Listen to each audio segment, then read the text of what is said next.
Hello friends, good morning everyone. आप सभी साथियों का इस चैनल पे बहुत बहुत स्वागत है। फ्रेंड्स, मैं उन बच्चों से विशेष रूप से बात करना चाहता हूं जो किसी कॉम्पिटिटिव एग्जाम की तैयारी में लगे हुए हैं। फ्रेंड्स, आज के इस टॉपिक में हम बात करेंगे कि हमें कैसे पढ़ना है। आज हम बात चर्चा करेंगे स्टेजेस ऑफ स्टडी के बारे में। फ्रेंड्स, वे बच्चे जो काफ़ी दिनों से कॉम्पिटिटिव एग्जाम की तैयारी में लगे हुए हैं और उनको ये समझ में नहीं आ रहा है कि हमें अपने टॉपिक को अच्छे से पढ़ना कैसे है, जिससे हम सारे टॉपिक्स को अच्छे से कवर करते हुए ज़्यादा से ज़्यादा एग्ज़ाम में मार्क्स गेन कर सकें। फ्रेंड्स, सबसे पहले मैं आपको कुछ टिप्स बताऊंगा। जैसे कि आप जब पॉलिटी में कॉन्स्टिट्यूशन के चैप्टर को आप पढ़ने जा रहे हैं, तो फ्रेंड्स आप उस टॉपिक को चूज़ कर लीजिए कि हमें पढ़ना क्या है। फिर उससे जुड़े हुए जो प्रीवियस ईयर के क्वेश्चंस हैं, आप उसको आकलन करना शुरू कर दीजिए। फ्रेंड्स, जब आप प्रीवियस ईयर के क्वेश्चन जब आप पढ़ना शुरू कर देंगे तो आपको पता चल जाएगा कि विगत वर्षों में जो पूछे गए प्रश्नों की जो प्रवृत्ति है पर्टिकुलर टॉपिक को लेकर के वो किस तरह की है, आखिर वो किस तरह के क्वेश्चंस की डिमांड कर रहा है, और उस टॉपिक में मैं ऐसी क्या क्या चीज़ें मैं पढ़ लूँगा जिससे उससे जुड़े हुए जितने भी क्वेश्चंस हैं उसको मैं सॉल्व कर सकूँ। फ्रेंड्स, आपको इस चीज़ की जानकारी हो जाएगी। अब मैं बात करता हूँ स्टडी की। फ्रेंड्स, इसके लिए आपको दो काम करने होंगे। सबसे पहले तो मैं बात करूँगा सेल्फ स्टडी की। फ्रेंड्स, आप यदि आप पॉलिटी को पढ़ रहे हैं एग्ज़ाम के बेसिस पे, तो फ्रेंड्स पॉलिटी का जो बेसिक स्टैंडर्ड है एनसीईआरटी बुक, सबसे पहले तो आपको उस पॉलिटी की बेसिक की जानकारी होनी चाहिए। और बिना बेसिक की जानकारी के आप किसी कॉम्पिटिटिव एग्जाम से जुड़े हुए जो बुक्स हैं आप उसको बिल्कुल भी न पढ़ें। सबसे पहले आपको किसी भी टॉपिक की बेसिक की जानकारी होनी बहुत बेहद ज़रूरी है। फ्रेंड्स, सबसे पहले आपको सेल्फ स्टडी के दौरान आपको एनसीईआरटी की बुक पढ़नी है और फिर उससे जुड़े हुए कुछ टेक्स्ट बुक पढ़ने हैं। और फिर यदि आप किसी कोचिंग्स वगैरह में क्लास ले रहे हो तो जो कोचिंग क्लास जो नोट्स प्रोवाइड करते हैं आप उसको खुद से सेल्फ स्टडी उसकी करनी है। और सेल्फ स्टडी के दौरान जितने भी उसमें डाउट होते जा रहे हैं फ्रेंड्स, आपको उसके लिए एक अलग पेज में सारे डाउट्स उसको लिखते जाने हैं।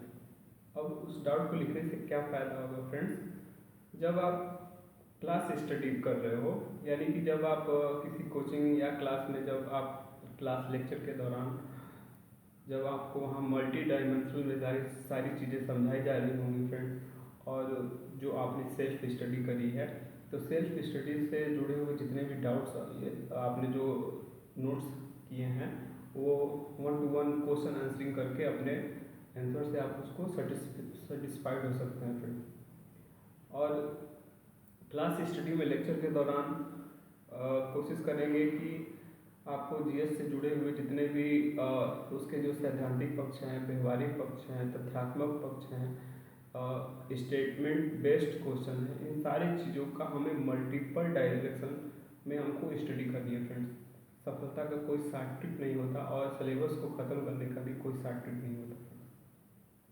फ्रेंड्स, कभी भी आप किसी भी एग्ज़ाम के लिए शॉर्ट ट्रिक तैयारी मत कीजिएगा। फ्रेंड्स, आपको मल्टीपल आपको तैयारी करनी है। ओके फ्रेंड्स, अब बात करते हैं प्रीवियस ईयर क्वेश्चंस के मॉडल पेपर की।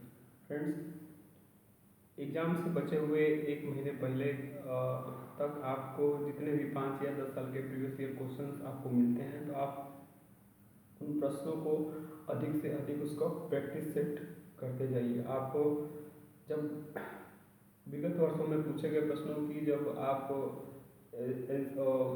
आंसर राइटिंग करेंगे तो आपको इस बात का अंदाज़ा लग जाएगा कि प्रश्न की नेचर कैसी है, यानी कि जो हमारा एग्ज़ाम है वो पार्टिकुलर एग्ज़ाम में प्रश्नों के पूछे जाने की प्रकृति आखिर कैसी है, और आगामी वर्षों में किस तरह के प्रकृति के प्रश्नों के पूछे जाने की संभावना है। फ्रेंड्स, यदि आप इन छोटी छोटी बातों को ध्यान देना शुरू कर देंगे तो निश्चित रूप से आपको आपकी सफलता में उच्च अंक लाने से कोई नहीं रोक सकता। और आगे हम बात करते हैं डाउट क्लियर क्वेश्चंस की। फ्रेंड्स, यदि आप किसी क्वेश्चन को लेकर के अब भी आपके मन में किसी तरह का कोई डाउट है तो फ्रेंड्स आप उस डाउट को अपने फ्रेंड सर्किल में या अपने जो टीचर हैं, मेंटोर हैं, आप उनसे टॉक टू टॉक करके वन टू वन इंटरेक्शन करके आप उस डाउट को अच्छे से क्लियर कर लीजिए फ्रेंड्स। और मैं आपको यही सलाह दूंगा कि जब तक आप किसी टॉपिक को पढ़ रहे हो और वो टॉपिक जब तक एकदम मल्टीपल क्रिस्टल एकदम वो टॉपिक क्रिस्टल क्लियर ना हो जाए फ्रेंड्स, तब तक आपको उस टॉपिक को छोड़ना नहीं है। अब लास्ट में हम बात करते हैं रिवीजन की फ्रेंड्स। सफलता का कोई शॉर्ट ट्रिक नहीं होता, ये आपके मेहनत के ऊपर निर्भर करता है कि आप कितना ज़्यादा से ज़्यादा मेहनत करते हैं फ्रेंड्स। यदि आपको चीज़ों को लंबे समय तक याद में रखना है, याद बनाए रखना है, या जिन छात्रों को भूलने की समस्या है फ्रेंड्स, वो अपने टॉपिक को मल्टीपल रिवीजन करते रहें। उससे क्या होगा फ्रेंड्स, आप एग्ज़ाम के समय में आप प्रश्नों को देख करके आप भूलेंगे नहीं, आपको वो सारी चीज़ें याद रहेंगी। और फ्रेंड्स, और अंत में मैं आपसे कहूँगा कि आपको demand oriented standard writing answer करनी है फ्रेंड्स।